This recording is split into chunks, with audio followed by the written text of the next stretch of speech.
Over here we had a dead avocado root. Okay, next. There's a plate that was found in the play yard, buried about 6 inches under the sand, with the pentagram on it. That's right. And here's a diagram of the tunnel. This is the entrance of the tunnel. Now that's the floor, the footing for the classroom 4. Here's the plastic Disney bag, was located right there, partially under the footing and partially out. And this AF means artificial fill. And this was the shape of the entrance. Okay.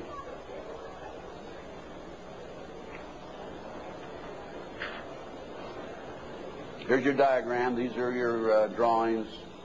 Artificial fill. Here's the avocado root there. Here's the dead root over there.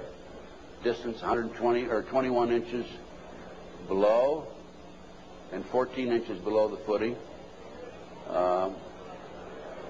There's the avocado root there, live avocado root. And these are all diagrams by the archaeologists. Good documentation. There's the roots themselves. That shows you the size, 2 centimeters. Next. There's the plastic Disney bag. Turn it over. There's the plastic Disney bag. Disney, classroom 82, 83. Sandwich bag. It was a sandwich bag. This shows the arch of the tunnel. Now, the school was built in 1966, which means the foundation was laid then. And here's your arch. And this is from classroom 4 here into classroom 3 over here. And it was 12 inches higher over to the left. Go ahead. There's yours truly looking up. This was in classroom 4, as I recall. And this is where the tunnel extended, right along here. Now, the reason the tunnel's been filled in, you have to understand that. And the reason the archaeologists could say that they were filled in is because the texture of the dirt that had been filled in was different than the natural texture. Okay. Just turn it off for a minute. In addition to the tunnels, I developed information that an abandoned satanic site was in Crestline, California. Crestline, California is in the mountains. The kids said, remember a few minutes ago, they were flown by jet, or flown, they didn't say jet, into the mountains. There's an airport 10 minutes from the McMartin Preschool. It's Hawthorne Airport. There's a landing strip in Crestline. I heard about this abandoned satanic site, and I went up to the site, took pictures. And this is what by the way, before I go on with this, I called the prosecutor in the McMartin case. And I told her, hey, I think I know where the children were taken. If they weren't, it's certainly worth looking at. And I will be glad to make this information available to you. And if you want to have the children go up and look at this abandoned satanic site, we can. She said, we're not interested. They weren't interested in hardcore evidence of the tunnel. They weren't interested in this abandoned satanic site. Go ahead. This is what we found. 666, one of the satanic signs. That's a stone on the site. The house had been up here. The day after the McMartin case broke in the news, the house burned to the ground. And it was here. The street's on the other side of the hill. You cannot see the site, this area down in here, from the street. You have to go in, would have to go in through the house and come down. And this, you can see it's quite elaborate.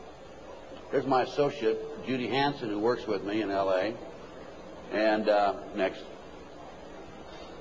This is looking at the opposite direction of the picture we just took. And you can see there's San Bernardino down in there.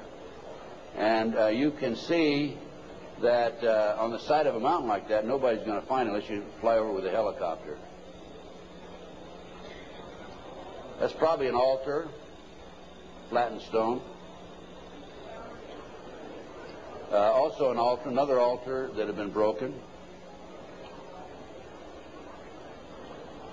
This is, of course, you recognize the star. Now, this is a satanic symbol. Put the next one up. Hold the first one. There it is right there. Put the first one back on. Now overlay them. Turn it around, that away. Okay, any question about that, folks? No. Well, let's read what that says. Asmodee. A strong and powerful king appears with 3 heads, the first like a bull, the second like a man, the third like a ram. He has a serpent's tail, the webbed feet of a goose, and he vomits fire. He rides the infernal dragon, carries lance and pennon, and is the chief of the power of Amaman. He must be invoked, be bareheaded, or otherwise he will deceive. He gives the ring of virtues, teaches arithmetic, geometry, and other handicrafts, answers all questions, makes men invisible, indicates the place of concealed treasures, and guards them if within the domain of the Amaman. Oh, what do we got here? Another satanic symbol. You think that wasn't a satanic side? Overlay it. Okay. Is that it? The other way around, isn't it? Yeah. Flip it around. Okay, there you go. Okay, now let's read what that sign means. That is the seal of Adam's scale. I guess that. No, that's the wrong one. That's the one before. Belial, a mighty king created next after Lucifer, appears in the form of a beautiful angel seated in a chariot of fire and speaking with a pleasant voice. He fell first amongst the superior angels who went before Michael and other heavenly angels. He distributes preferences of senatorships, causes favors of friends and foes, and gives excellent families familiar. He must have offering and sacrifices made to him. Next. And there's another satanic sign. I couldn't make that one out, so I couldn't match it with anything, obviously. Here's some ovens.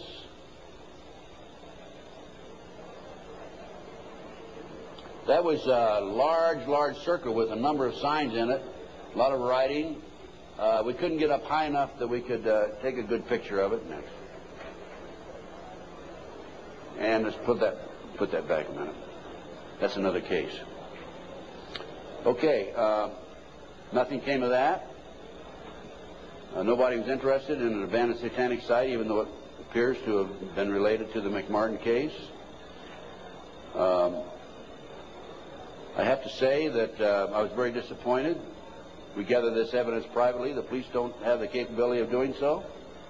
Too many high-pressure people involved.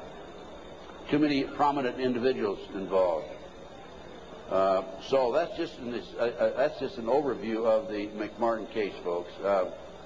No question in my mind that it was a satanic operation. And Dr. Roland Summit, UCLA psychiatrist, says, who's done a lot of research in this field also, that there are 50 other preschools in the country where the kids have talked about going down into tunnels. Now, this is another case that I worked out of Philadelphia, similar case to Linda's. And this is the Lou Bear case. Lou called me back in, I guess, the late 80s. And he said that he had gone underground with his children. The great FBI came in with their SWAT team, as they did with Linda, raided his house, grabbed him, put him in jail, took the children, turned them over to his ex-wife, whose boyfriend, according to the children, was sexually molesting them. And Lou said, "What can I do, and how can you help me?"